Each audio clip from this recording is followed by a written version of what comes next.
del órgano de negociación intergubernamental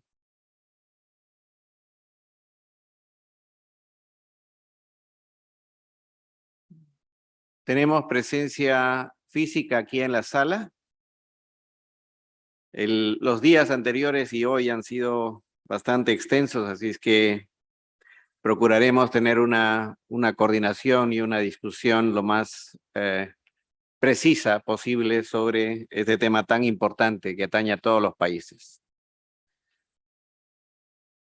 Tengo el placer de empezar esta reunión agradeciendo a Su Excelencia el embajador Tobar da Silva Núñez, que es el vice-chair de INB y es el representante permanente de Brasil en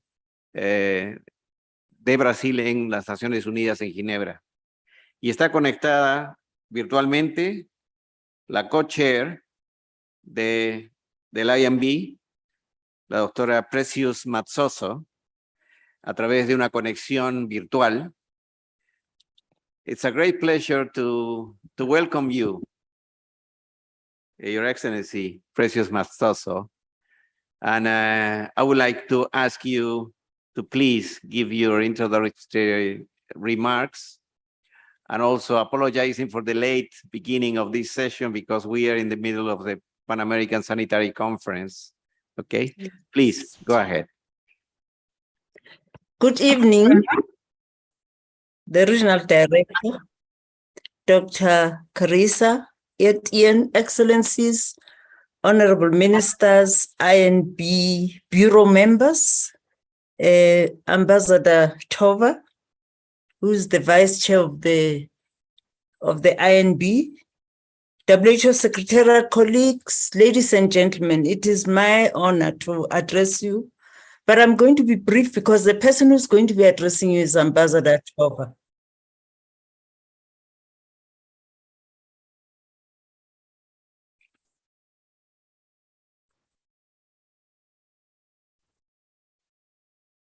Can you hear me? Yes, we can hear you well. Okay, thank you very much. I was saying that the person who's going to be doing the address is Ambassador Tova. I was sending my salutations to the Regional Director, Dr. Carissa Etienne, Excellencies, Honorable Ministers, ladies and gentlemen, WHO Secretariat colleagues. It is actually an honor to address you briefly, and thank you for affording the INB an opportunity to address you and to consult you on this important matter. And this is an ongoing work that started in February when we were appointed. But before I do that, I would like to congratulate PAHO or AMRO for reaching 120 years, an anniversary that demonstrates a historic milestone of improving health in the region. The Bureau, which is composed of representatives from 6 regions, including myself and Ambassador Tova, and I know that others like Kaz from Japan have joined us, would like to express our heartfelt thanks and gratitude for the support you have shown and the constructive engagements that you've had from member states since we started our work. As you may recall, our work began with a commitment that we made at the World Health Assembly, a commitment through a decision for us to draft an instrument that would be negotiated by member states. And this would be also through the identification of a particular article in the WHO Constitution. So Ambassador will talk about this, but we'd like to take this opportunity to say we recognize that the aim of this is to protect the world from similar disasters from happening in future, but also to strengthen our pandemic prevention, preparedness, and response. And it is our fervent hope that we'll work together in this mammoth task that is going to be extremely important in reversing the tide, not only of COVID, but preventing similar ones from happening in future. And it is with this recognition that the bold move that was taken by member states is going to require us to move together in this.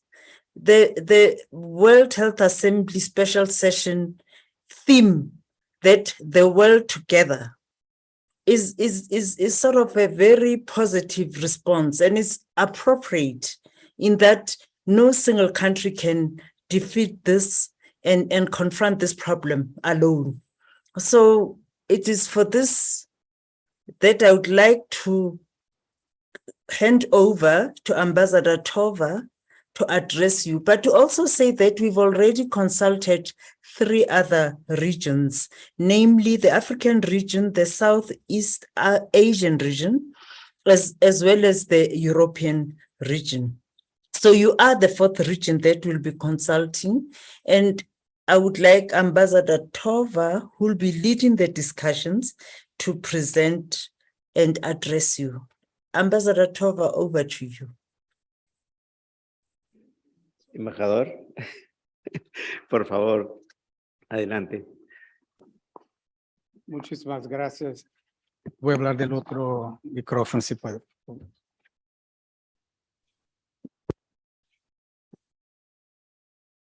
Good afternoon to all present this lunch hour.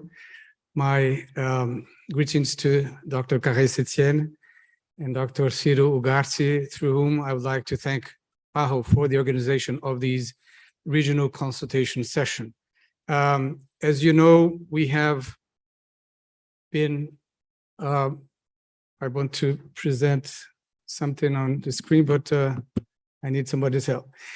It is an honor and a privilege to be here today because as a representative of the region, of all of the Americas in the Bureau, you have in front of you the Bureau members around Dr. Tedros. We represent 6 regions, but our role is just to steer the process. We have no negotiating mandate other than just help gather the elements that member states put together, as well as the stakeholders or any individual that would like to participate. So right now, we are represented by, from the left to the right, Japan, Katsu, and Dr. Viroy from Thailand, Precious Matsozo from South Africa, Roland Dries from the Netherlands, myself, and Ahmed Solimanes from Egypt. We were mandated to draft and negotiate a WHO agreement or convention or an international instrument under the relevant article of the WHO Constitution. So draft and negotiate has not started yet, just to make sure that we're at what stage we are. You will see the timeline is rather confusing. On the top part, you have the timeline for the INB, the Intergovernmental Negotiating Body of the future instrument on prevention, preparedness, and response to pandemic. And on the bottom, you have the IHR timeline. You will see that they will both converge to the World Health Assembly into 2024, the 77th Health Assembly. That means we have not even 2 years before we are able to present from the INB a result to be adopted or not under the relevant provisions of the WHO Constitution, and also the amendments to the IHR. And the reason I'm presenting these timeline together is because we have to be able to see what's going on, not only at IHR, but also World Bank, the Financial Intermediary Fund, for example, the task force of the G20, all of the relevant discussions for the architecture of global health for us is important. Now, we have also a very important task is to engage more stakeholders apart from the member states. We keep saying that it's a member state-led process, but we are also moved by this idea of called the whole of society approach. That means we are mandated to incorporate the vision not only of the member states who will lead the process, but also of the entire civil society, but also some of specific actors. One of them in Annex A is precisely PAHO. I'm here today hoping to engage more direct participation of PAHO itself as an organization, but also its member states in the negotiations. You will see that there are many annexes, and virtually anybody, for example, that the INB decides to be important could be a relevant stakeholders. And they have been speaking. We have been holding sessions to hear their voice and their opinions on what is on the table. But what exactly is on the table? We have started our work. The decision was taken in December of last year. We started work in February this year with what we call the INB 1. INB 1 had 4 sessions. We met in February, we met in March, we met again twice in June, twice in March, twice in June, and finally met again as INB full session in INB 2 in July. All of these sessions were necessary for us to collect, to compile what we called substantive elements. All of these now have been put together in what we call a working draft. This working draft is the beginning of a platform of this compilation so that we will in the future have the appropriate working draft that will lead us into the drafting and the negotiation of the drafting. Now, this was decided in July, and INB 2, we decided collectively, all member states, that we had then a good basis for the discussions. And then we also agreed that by mid-November, the Bureau would prepare a document that we decided to call Conceptual Zero Draft. That means a sub-zero draft, so that at INB 3, to take place in December from the 5th to the 7th of December in Geneva, we then discuss this conceptual zero draft. This is then in December, we might be able, but still has to be decided by the member states, we might be able to agree on a draft that would provide a good basis for the working drafts to be set up and then start the real negotiations. I emphasize, right now, we have not negotiated any single provision. We just compile these elements. But another important decision taken in July was the definition of which provision of the WHO Constitution we will lodge whatever we decide to produce as an instrument. And obviously, there was a lot of discussion, a lot of discussion on the pros and cons of a legally binding, non-legally binding, until we realized that any legally binding convention under WHO necessarily will have not only shalls, but shoulds, even mays and mights. So yes, it will be a legally binding instrument under Article 19, but without prejudice to the discussion of maybe application of Article 21. Article 21 is precisely the one that was under which was the IHR created. So it's a regulations article. And it's an opt-out system. That is, everybody is supposed to be in unless you say, no, I'm out. Article 19 is as legally binding, but it's you opt in. You decide, there is a ratification process, and you say, yes, I want to be part of that instrument. And then there's Article 23, which is merely recommendation. So it's a different kind of approach. So now we have decided to have Article 19, but without prejudice, to also considering Article 21.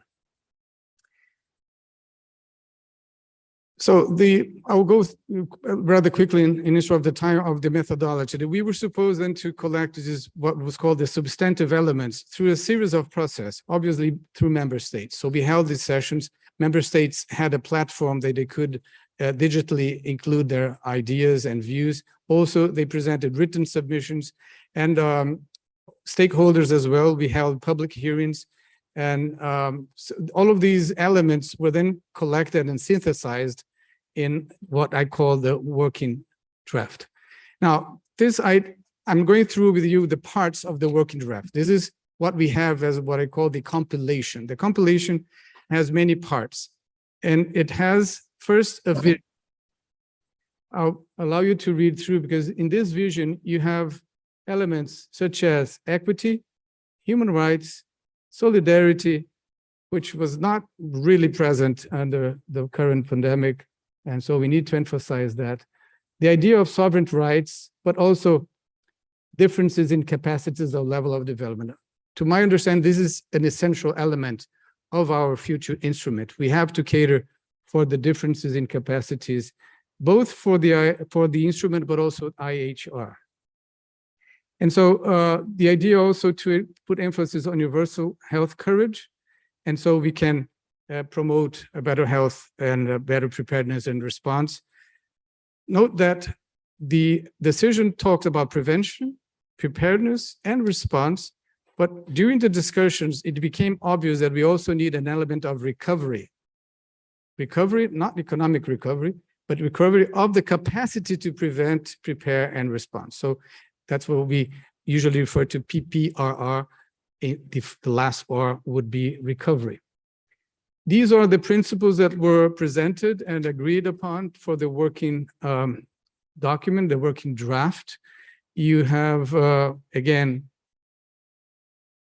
number 9, which is an essential principle to allow countries of different levels of development to be on board. You have gender equality, which is related to human rights, but decided by the INB members to be essential also in respect to, especially as we saw that women were most affected during the current pandemic, either as health workers, but also as mothers, wives, and employers. We also have something that's called rights of vulnerable populations.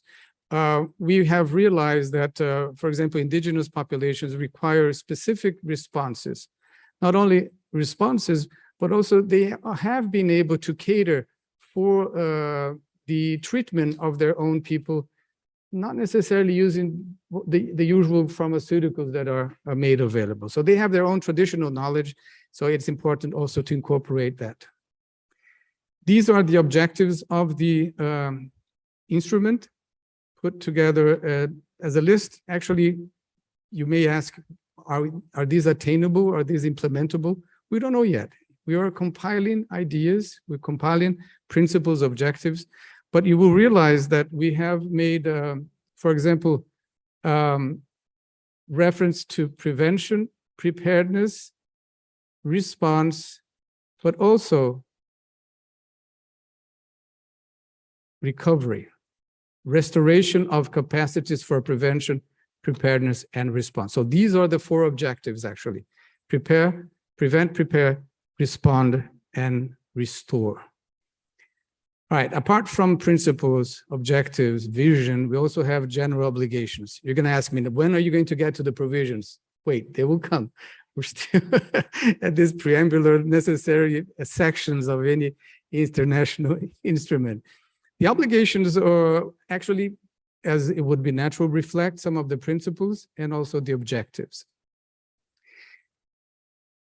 And here we have then the specific areas that will require provisions. When I say provisions, that is, those are the shalls and shoulds that we have to include in the agreement. What can we do as a collective body, as members of an instrument, in order, for example, to achieve equity? This is easier said than done, because everybody thinks it's beautiful to achieve equity, but how do you do that? What means do you have to do that? Also, very important, health workforce. How do we not only make sure that they do not suffer as they did during the current pandemic, but how do we better prepare them? And how do we train them to respond? And here, last but not least, we have a very central item in our discussion, which is financing. How we will be able to finance all of these objectives and the instruments for prevention, preparedness, response, and recovery. We will then have, as in any international instrument, these rather, let's say, legal provisions. For example, the settlement of disputes. This is important in any agreement, and also, reservations. We hope that we will be able to finalize something without too many reservations. So these are basically the sections of the instrument on the table. Now, what will happen with these sections as we go through the period from July until December? We're currently in the intersessional period. I'm here conducting this regional consultation. Precious Matsoso has already mentioned the consultations held elsewhere. We will soon have in October consultations in Eastern Mediterranean and the Western Pacific regions. We will also conduct some other hearings, public hearings, and we are also, and then that's the reason of this slide, we are also conducting, Dr. Ugarte, what we call informal focused discussions, consultations, IFCs. The first one was about legal issues, and it touched upon, for example, the legal issues, for example, touched upon this relationship to other international instruments, including the IHR. You see that the INB is constantly looking around. I forgot to mention the INB is very grateful to the work done by the Working Group on Preparedness and Response that now has turned into the Working Group on IHR. But we're not starting from zero. We have a basis, and we're also watchful of what goes on at, for example, WTO and other instances of WHO and World Bank and the G20. So we have already held these legal discussions, and very important elements came about. They are informal, as I said, so member states are invited to participate, but also members of the civil society.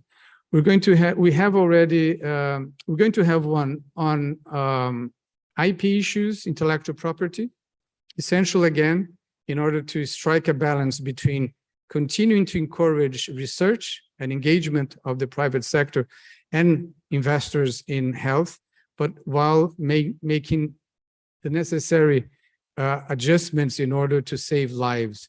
How do you do that? How do you put lives before commercial interests? And I think that's going to be a very lively discussion. The discussion on equity also will be coming up in October. So based on these principles or issues, we're discussing with experts what are their views and what can we incorporate into our set of elements, things that, not being experts, we may have overlooked. So this is a slide on the way forward. We have then to complete the regional consultations, and we will then have by mid-November what is called then the conceptual zero draft. Now, don't ask me how we will do that as a bureau, because we still have to collect all of the elements. It will be an evolution, obviously, of the working draft. Member states had until mid-September, until the 15th of September, to provide further comments on the working draft. They were already able to do that during the session of the INB 2. And so we're making what we can as INB in a very short period of time, I must say. We have a very tight schedule, but we are, with this idea of whole society in mind, we are trying to throw the net as wide as possible so we actually have something that is meaningful and can engage every citizen in the planet, because a pandemic will not spare anyone, as we know. Mid-November, sorry. Mid-November is the let's say the deadline for all of these various elements to be put forward. But I must emphasize the fact that whatever conceptual zero draft, the working draft, is what we call a living document. Nothing is written in stone. We even as we progress in the conceptual zero draft and then the zero draft, you know, there's always a possibility for us to say, hey, we did not cater for this. I want to change the course of the structure of the instrument. We don't think that we were able to. There's a lot of redundancy. Let's streamline. All of this is very much possible, but we had to start from somewhere. We needed something as a template in order to push the negotiations. And then as we proceed to this third INB in December, this is when, as the Dr. Viroy from Thailand said, this is when the honeymoon is over. The honeymoon so far has been rather interesting. The collection of elements was something that was not without any difficulty, not unlike maybe honeymoons, but in December, we are prepared for some interaction, very vivid, and maybe not a honeymoon, but we hope for an entente, you know, the possibility to get together and engage. This is when we need PAHO's voice, we need the member states' voice in order to participate in the building of this conceptual zero draft, but also during INB 3. It's essential that you add your voices to all of the negotiations. That's it. Thank you very much for being, I'm obviously not only now, but in the afternoon and tomorrow morning here, available for any bilaterals that you wish to hold with me. Thank you. Thank you, Ambassador.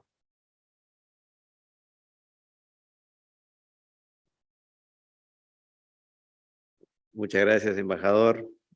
Usted ha hecho un resumen muy apretado de tanto trabajo y tantas discusiones de un tema muy complejo, pero que es prioritario para nuestros países. Uno de los puntos principales que usted resalta es que esto es conducido por los Estados miembros. Y así es como debe ser. En ese proceso, en algunas otras iniciativas, el secretariado tiene más participación activa. Y nuestro propósito de convocar esta reunión es que los Estados miembros tengan más oportunidad de participar, porque en Ginebra no todas las misiones permanentes tienen el personal suficiente y el contacto con capitales no siempre es al nivel que permita una participación más activa. Y por otro lado, también es importante resaltar que hay varias otras iniciativas que están siendo procesadas simultáneamente. Y priorizar unas u otras es un tema, también un reto para los países. Tenemos presencia física aquí, pero también quiero anunciar que tenemos en nuestras oficinas las representaciones de la OPS en los países. Hay también personal, funcionarios de los países que están conectados. Tenemos, por ejemplo, en el caso de nuestra oficina en Brasil, en Costa Rica, en Haití, en Perú, en Uruguay, en Barbados, también en Bahamas, en Surinam y en Guyana, que son algunas de las que pude anotar que están conectados. Así que es importante que los funcionarios que no pudieron estar en la conferencia también escuchen, pero que también se involucren y eventualmente participen, ¿no?, significativamente en este proceso. Así que con eso yo quisiera dar la palabra a quienes quisieran intervenir en este punto. Reconozco a México primero. Adelante, por favor. Muchas gracias. Muchas gracias, señor embajador. Un resumen difícil de hacer con tanto trabajo que se ha realizado ante la necesidad de este instrumento de trabajo de la organización. No podía estar más de acuerdo con lo que acaba de decir el doctor Ugarte sobre las potencialidades de participación de las misiones permanentes de nuestros países en Ginebra. Dificulta mucho y puede significar inclusive un desequilibrio a veces en la participación de regiones o de países específicos. Sobre la presentación particularmente, además de agradecerla, quisiera poner a consideración en donde uno de los puntos, para que lo lleve, señor embajador, a la mesa del grupo del Steering Committee, en donde dice grupos, no, poblaciones vulnerables. Creo que podríamos hacer un énfasis en grupos de atención prioritaria. en donde un componente muy importante son efectivamente nuestros pueblos originarios, que tenemos diferentes pueblos originarios en todo el mundo con distintas medicinas tradicionales, costumbres, etcétera, pero también un grupo de atención prioritaria que desafortunadamente a veces es menos tomado en cuenta y son las personas que viven con discapacidad. Múltiples discapacidades, visual, auditiva,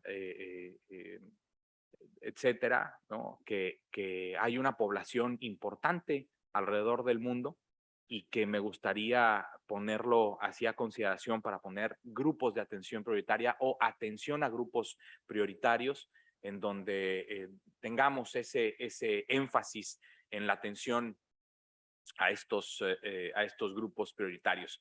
Siempre el ejemplo que pongo en México cuando hablo sobre el tema de personas que viven con alguna discapacidad es que cuando pensamos en las minorías, estamos cuasi automáticamente pensando en la acción en favor de todas las personas. Pero cuando pensamos en el promedio, las personas que viven con discapacidad o las personas de nuestros pueblos indígenas a veces no caben en ese promedio.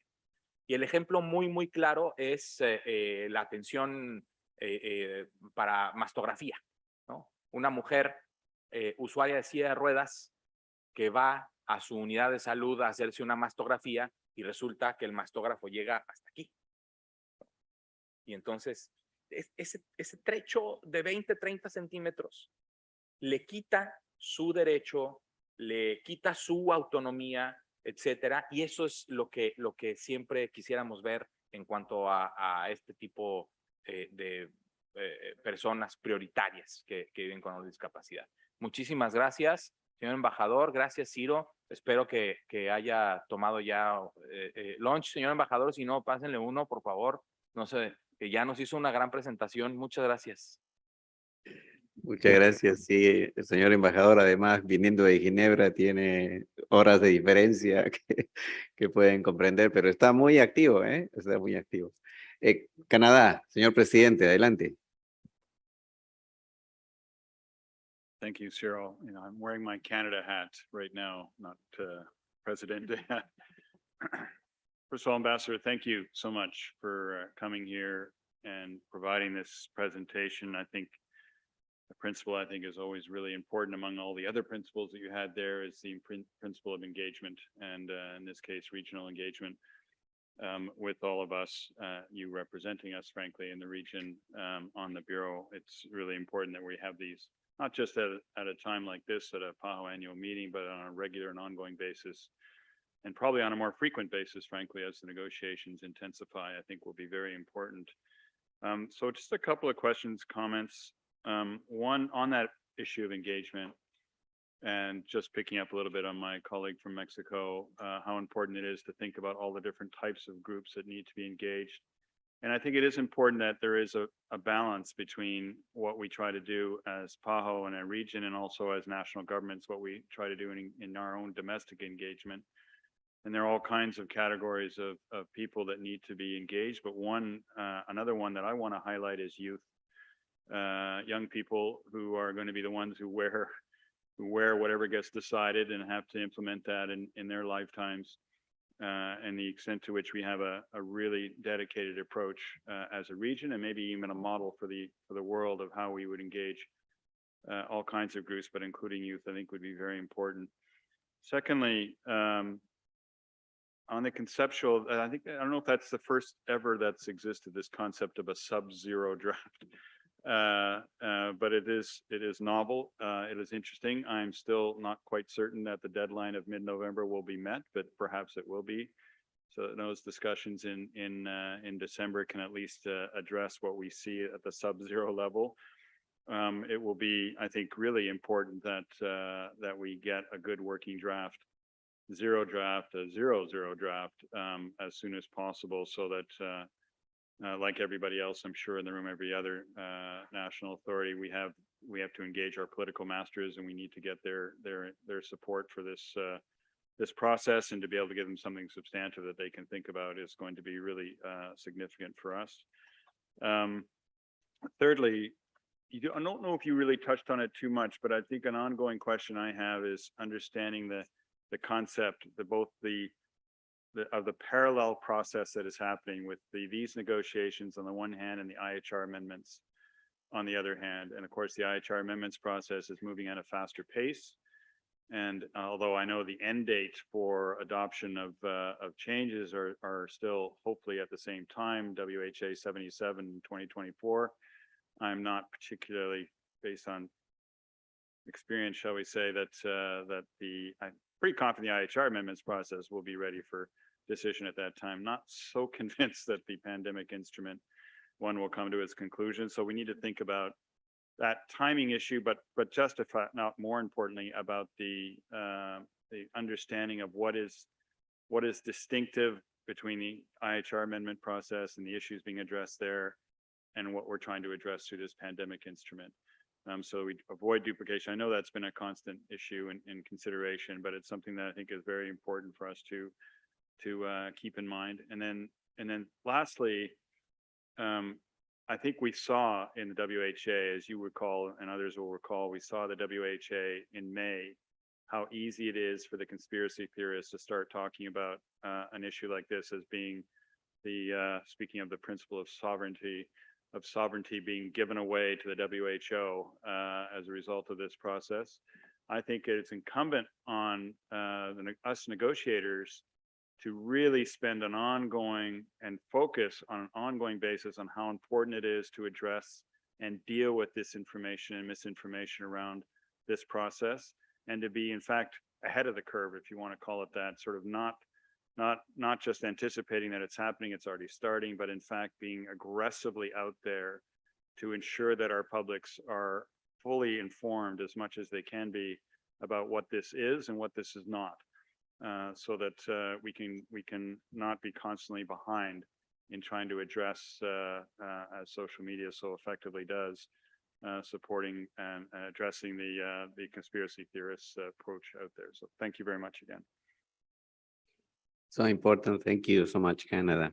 I will give the floor to Ambassador Tovar, but just to announce that we will have Jamaica and Chile afterwards. Okay, please. A mistake. Thank you.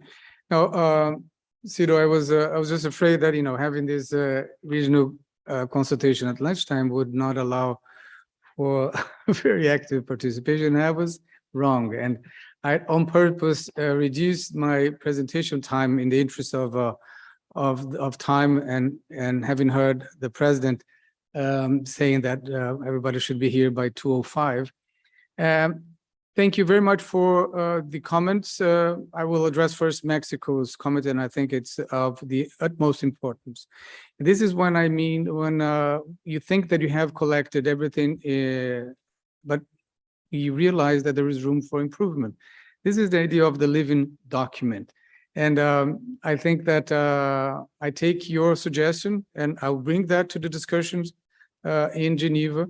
And I think obviously every member state is free to bring further contributions, but I think it's good to have, sometimes difficult to channel, to the same person.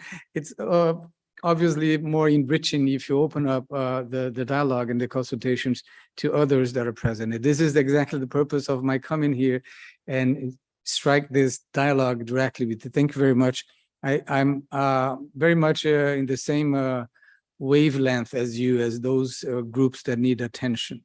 And I was reminded of that, of the disabilities by Senator Mara Gabrilli, who is herself tetraplegic and our expert in the committee that deals with the Convention on People with Disabilities.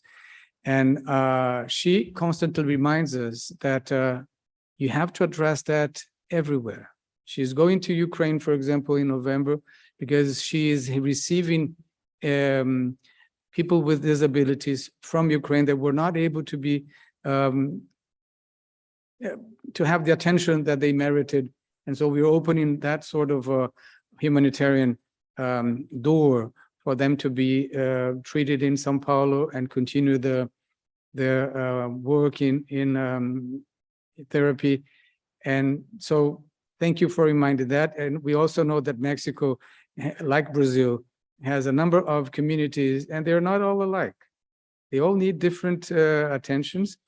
One of them, called Hunicuin, in the border with Brazil and Peru, I received the leader in Geneva, and he said, Ambassador, we were very happy because the vaccination reached us.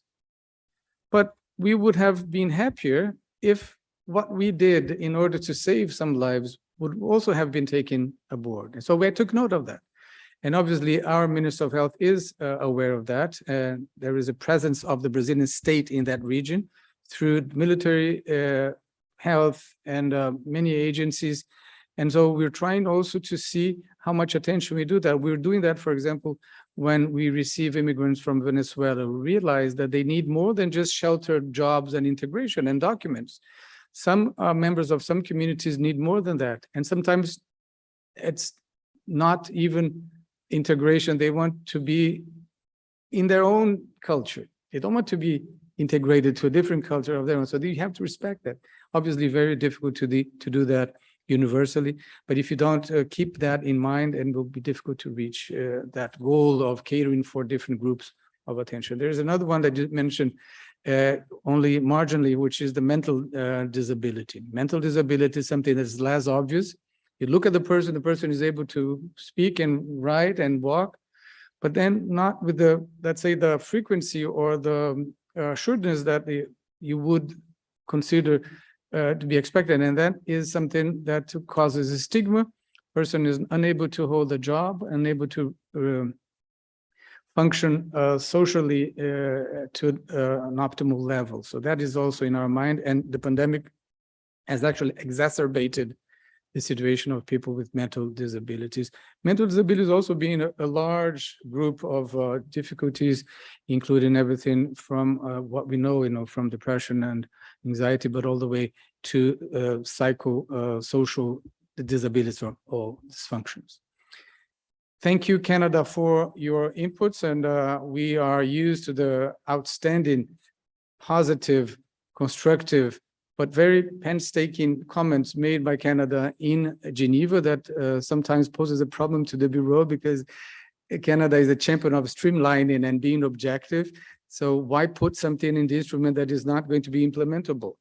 And why put something that has already been put elsewhere? Why would you duplicate? Why would you, so thank you again for your comments. I think in the line of what was mentioned by Mexico, I think putting light on youth, this is definitely something that I think has not merited enough discussion. We've been talking about gender equality, but maybe we should consider not only youth, but also the problem of ageism, how to deal with people that, the older persons and their needs in cases of preparedness, prevention, and response to pandemic outbreaks. Now, please note that the idea of sub-zero is my own creation, so I don't think the legal section of the WHO would approve of their beautiful crafting of this adjective conceptual zero. Conceptual, I think, is more optimistic than sub-zero, unless you think of sub-zero temperatures for keeping vaccines or anything that's more positive. No, yeah, yes, we have a sub-zero temperature in this room. Now, the idea of the conceptual draft, it is our belief that we will be able to produce that by mid-November.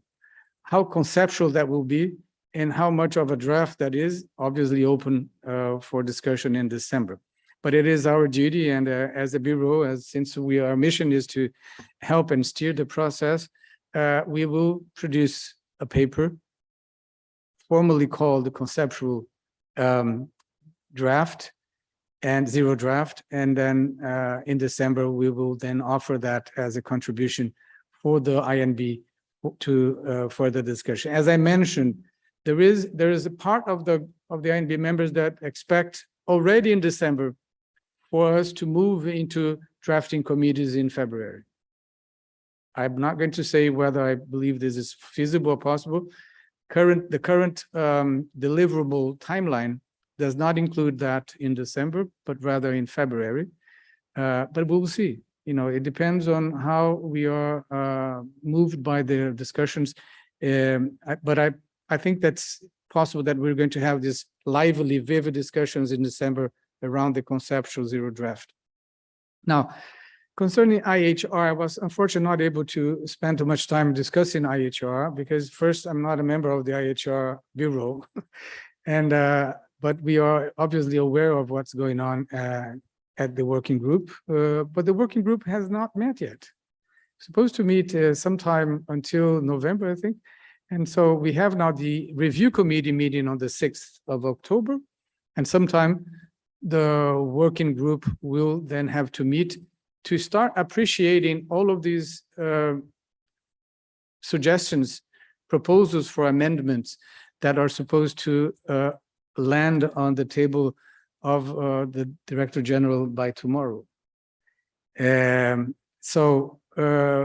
we are being constantly informed of what's going on. Obviously, as member states, we have to participate in those discussions.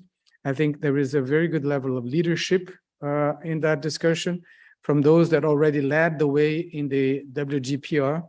So we're very comfortable, we're very confident also that we will be able to reach something that has a meaning for the IHR and does not, let's say, does not indicate any level of redundancy. Frankly, if you were able to do that job in the IHR in a way that we would prepare, respond, and prevent and recover from pandemic, maybe we would not have the need for a legal instrument. But again, that's old news. The World Health Assembly has already decided to try our hands and have that. But again, maybe we will find that there is a way to live with a set of regulations that is perfectioned and will then rightly respond, prepare, and prevent. Again, everything is possible at the end of the day. Now, we have also, you have mentioned the idea of, what was it? I think we are still gathering more concepts.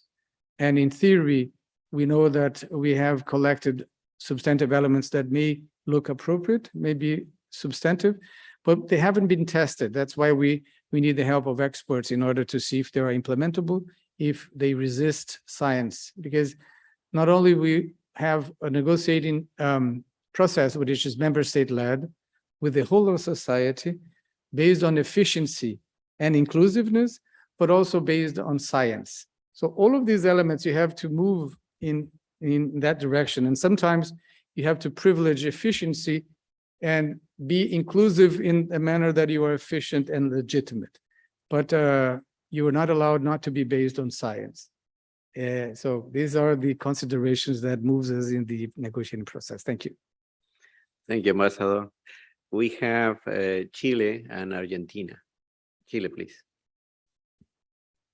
Muchas gracias, doctor Ugarte. Bueno, primero que nada, destacar el rol de Brasil a nombre del doctor Da Silva en todo este proceso. Para nosotros tenemos la tranquilidad de saber que estamos representados por Brasil en esta fase previa de la negociación. Ha sido un proceso largo que lo amerita, digamos, tener este periodo de tiempo que se ha designado, pero nuestras consultas en particular que están dirigidas a dos cosas. De qué manera como OPS podemos aprovechar esta instancia si vamos a seguir teniendo estas sesiones informativas regulares. Esperamos que ojalá en este corto periodo de tiempo que nos queda de aquí a diciembre quizás podamos tener una nueva actualización o ver de qué manera también podemos con OPS poder seguir con un proceso similar. Y por otro lado también aprovechar el rol del embajador Da Silva para intentar quizás también aprovechar esta gran instancia, este momentum, para poder determinar ciertos mínimos comunes necesarios también en la región para poder negociar sobre esos una vez cuando la negociación ya comience, que la región pudiese tener una visión más coordinada también sería bueno aprovechar esta instancia para como también tener un sentido práctico y lograr estos mínimos comunes tan necesarios, o que también es parte de las lecciones aprendidas en este proceso de la pandemia. Muchas gracias. Embajador. Gracias, don Ciro. Gracias, Chile. Yo quisiera poner énfasis en la participación de la OPS, primero como stakeholder. Yo creo que es necesario. Hay que haber una participación. Eso es mi idea, no tengo mandato del Bureau para eso, pero yo creo que como representante de las Américas, yo quisiera que hubiera una participación de la OPS como organización. Eso primero. Segundo, yo estoy completamente a disposición de la región para quizás encuentros virtuales más a menudo hasta noviembre y sobre todo después de noviembre. Para que, por lo menos, yo creo que la ventaja de esas coordinaciones, don Ciro, es llamar la atención para la necesidad de los plazos, de que hay una cosa más para aglutinar y hacer con que los resultados surjan de una manera más coordinada. Entonces, estoy a disposición, puedo hablar con la organización y ustedes podrán participar quizás virtualmente de algunas sesiones que podamos ofrecer hasta siempre, no solamente ahora. Esta coordinación, digamos, regional más formal, más protocolar, era para tener la certidumbre de que todas las regiones serían consultadas formalmente. Pero estoy de acuerdo con Chile, eso quizás no basta, es poco tiempo, ¿no? Y necesitaremos multiplicar esas oportunidades de diálogo. Quizás hagamos 2 o 3 sesiones antes de diciembre, después hacer un intento también de reunir ese denominador común para que la voz de las Américas sea oída, de las Américas y de los Estados miembros también de la organización que no son de las Américas. Yo creo que sería útil, legítimo, tener esa voz coordinada. Muchas gracias por esa sugerencia. Muchas gracias, embajador. Efectivamente, ese es un rol que le corresponde al buró, pero el secretariado de la OPS está a disposición para poder facilitar la información y también, eventualmente, en base a las prioridades de los países, elaborar también un concepto regional en algunos elementos que puedan contribuir a este nuevo instrumento. Quisiera pasar la palabra a Argentina ahora. Gracias, Ciro. Bueno, primero que nada agradecer el informe y al embajador. Para nosotros siempre es importante estos espacios porque la verdad que son procesos que son bastante lejanos para nosotros, son muy dinámicos para seguir y tienen mucha importancia estratégica para la región y muchas veces no somos capaces de poder afrontarlo con la rapidez que eso genera. 2 cosas que dijo que me parecieron o que me gustaron, que dijo que si no hubiese, que quizás si hubiéramos trabajado más en fortalecer el RCI, no hubiera sido falta trabajar en un instrumento que es bastante cierto, pero los procesos se dieron de forma un poco más caótica y se superpusieron y tenemos que seguir trabajando igual en este instrumento que quizás si pudiésemos nosotros verlo estratégicamente puede ser muy importante para la región seguramente. Y el otro que dijo del rol de la OPS, para poder trabajar en una postura regional. Nosotros en relación al instrumento venimos trabajando con el Mercosur, venimos trabajando tratando de seguirlo desde una postura para tratar de entender cuáles son las prioridades regionales y nos parece bastante importante y una oportunidad única. Los países no del Mercosur, sino de la región, tenemos muchas veces desafíos comunes y quizás deberíamos ser capaces de poder plantear 3 o 4 o 5 desafíos que para nosotros fueron importantes en la pandemia y poder dejarlos plasmados de una forma clara y trabajar en todos estos subtítulos que ahora se vienen trabajando, cuáles son las prioridades de la región. Me parece que en ese sentido el rol de la OPS, de estos espacios de intercambio, estos espacios de acercar qué es lo que está pasando en Ginebra para nuestros países es sumamente importante para poder tener lecturas mucho más estratégicas. Hay cuestiones que nosotros somos claros y que las venimos siguiendo siempre, que no están plasmadas en cuestiones, pero temas de la equidad para la región en el acceso de insumos críticos, de todo lo que tiene que ver con la producción crítica de insumos, del acceso no solamente de la importancia de los datos, sino del acceso a los beneficios derivados de todos esos datos de secuencias genómicas y todo lo que nos pueda dar una oportunidad a la región distintiva. Tenemos que poder utilizar esta herramienta para poder plasmarlos con claridad como cuestiones estratégicas para la región. Así que muchas gracias. Muchas gracias, Argentina. I think that, this idea, were we able to do something with IHR in due course, we would not need an instrument. Now, it's not only too late, but I think we have to see how far we get into the instrument, because the instrument is clearly a lot more, it's a lot wider in its scope, and the provisions are of a different nature. Of up to now, the collected substantive elements indicate a role that is broader than the IHR. Notwithstanding that, I think it's necessary also to keep very good track of what we still can do on IHR. You recall that took us, what, a decade to review that until 2005. And that's when an organization has 120 years of history in and cooperation in health matters, and especially in epidemiologic issues, has a voice and has a contribution to. And I agree completely with you that we have to maximize this voice in the best way that we can. The whole region, parts of the region.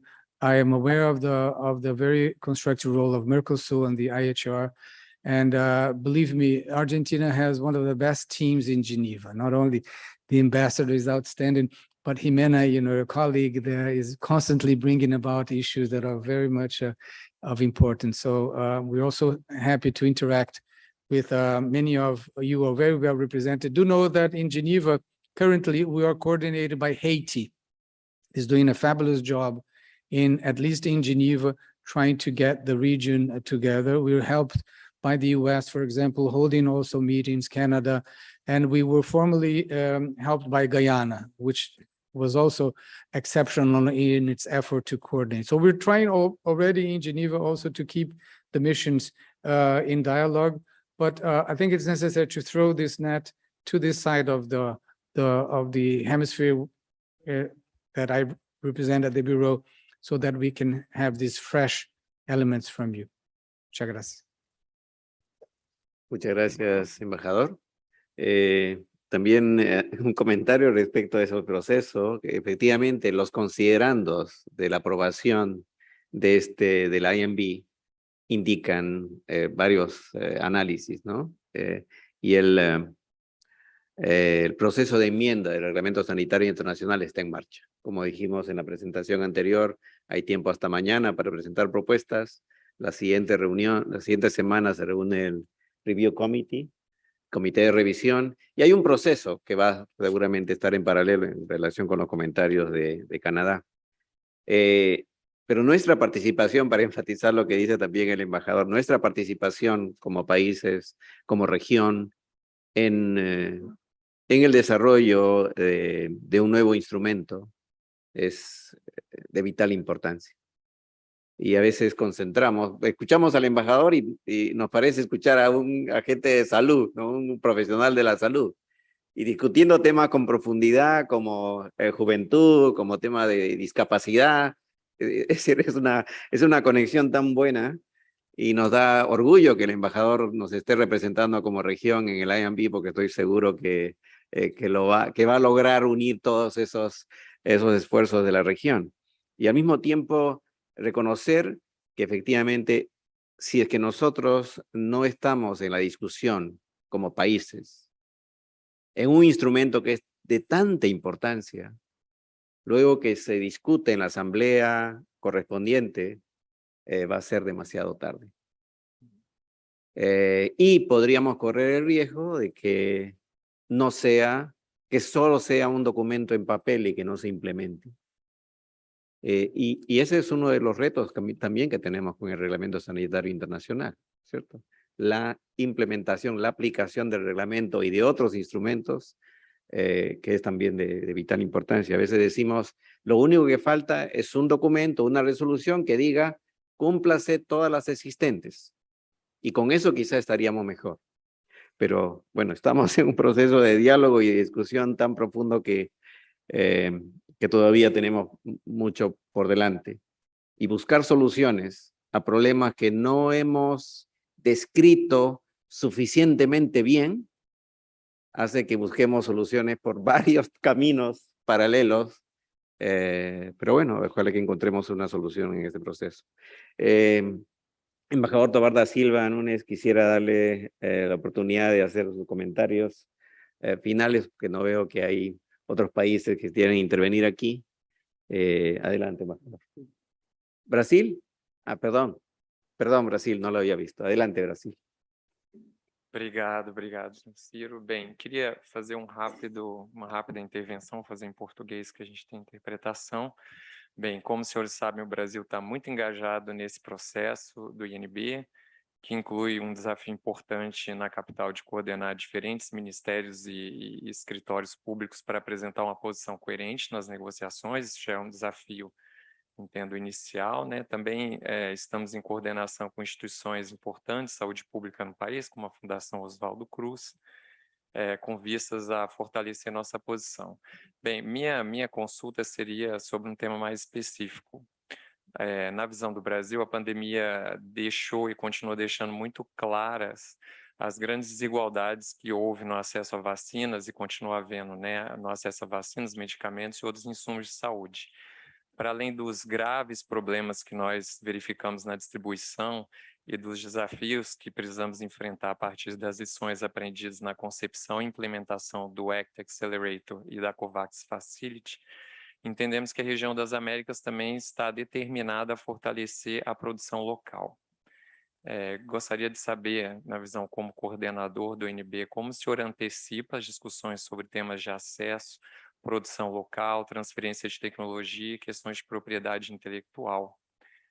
E, a seu ver, quais seriam os passos necessários para que as prioridades da região tenham mais visibilidade e sejam fortalecidas durante essas tratativas? Obrigado. Obrigado. Obrigado, Brasil. This is not an easy question, how to reach equity and how to strengthen local capacities. I'm saying that it's not easy because we have already different levels of capacity to respond and to prepare. And I think there is room, and when I mentioned 120 years of cooperation, I meant precisely that. We have devised ways, funds, for the region to cater for outbreaks and problems of health. So we have within the region already, let's say the obligation, I would say, to see what else we can do. What else we can do in order for us within the Americas to go further in this strengthening. Not only because we have many countries that are very deep into research, and you have some smaller countries like Cuba that has done an outstanding job in catering for responses. We also, as you mentioned, Brazil and Manguinhos, Oswaldo Cruz, Butantan. We have in Argentina, in Chile, we have in many countries of the region this capacity. And obviously, I didn't mention Canada and the United States because it's obvious that. So we have a region that is diverse in terms of being able to respond and to prepare for pandemic outbreaks. Notwithstanding, we've seen that there's a room for improvement. So I think one of the common denominators of the region is what do we mean by intellectual property? How best to move forward in that. Unless we do that, we will be in Geneva discussing among ourselves, whereas we could very easily bring that discussion first here to the Americas. And then with the help of PAHO, we could devise, these instruments. So the step number one is to see what we can do here. And then we have to revert to the experiences that were successful in our region and maybe reproduce in, let's say, more regional centers so to have more possibility of actors in countries that are now not taking part.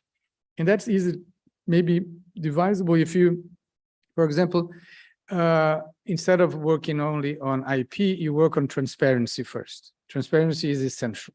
We've seen a festival of non-transparent attitudes during the current pandemic, and I think there is room to, I'm not blaming anyone, I'm not blaming any individual or actor, but I think there is room for more transparency. The more transparent you are, and also you have to create a transparency and a trust mechanism where you share, you also receive information, you share what you have and you receive what you don't have.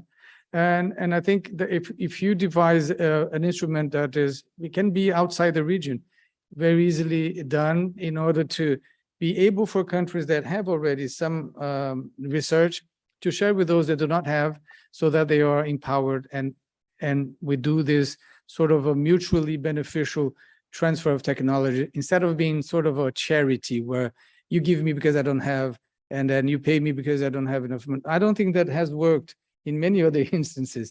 It's possible, I think, to devise something more creative and more engaging in for those that have, based on the spirit of solidarity and based on the idea of helping others build this better health system, we could share this mechanism. So I think a country like Brazil has this capacity, would be able to share that. So let's see how far we can do that within the region and how can we reach, for example, we have in the past used Brazil, South Africa, and India as a triangle of three democracies that work together in terms of developing solutions in many areas. So IBSA is maybe one way of reaching out, and I'm not talking about Brazil, but I'm talking about the Americas together with Africa and together with other regions that are willing to participate, multiply this instance of both transparency and transfer of knowledge and of technology. Thank you. Thank you so much, Ambassador. It was a very good discussion, and we have all the countries also connected that they were attentive to all the comments. So in that regards, I would like to ask you to give us your concluding remarks, the way forward, how we can proceed on this. Thank you.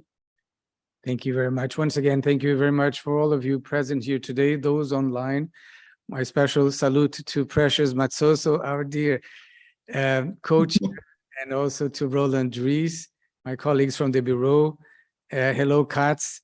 There's a very good positive environment within the Bureau, and we do not only represent the regions anymore. We represent, this idea of moving forward using the best that we can, our knowledge and capacity of articulation. So I'm very grateful for this moment of consultation with the region, because this will enable me to, in Geneva, to think of other ways and better ways to represent the region, incorporating your ideas and suggestions on a continuous basis. This should not be a one-off. We should be meet more regularly. And this is my intention to offer myself as an interlocutor. I have an outstanding health team supporting me in Geneva, but also in Brazil.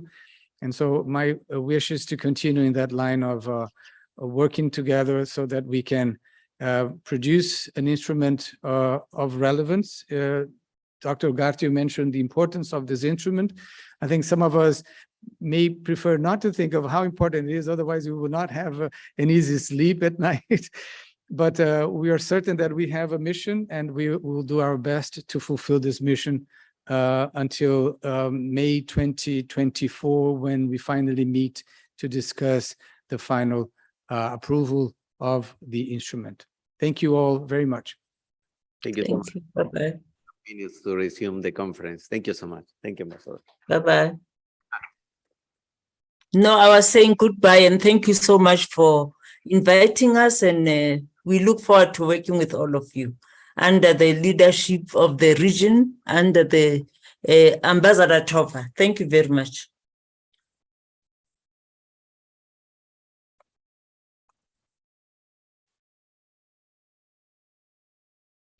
Thank you so much. So, Ambassador, thank you so much.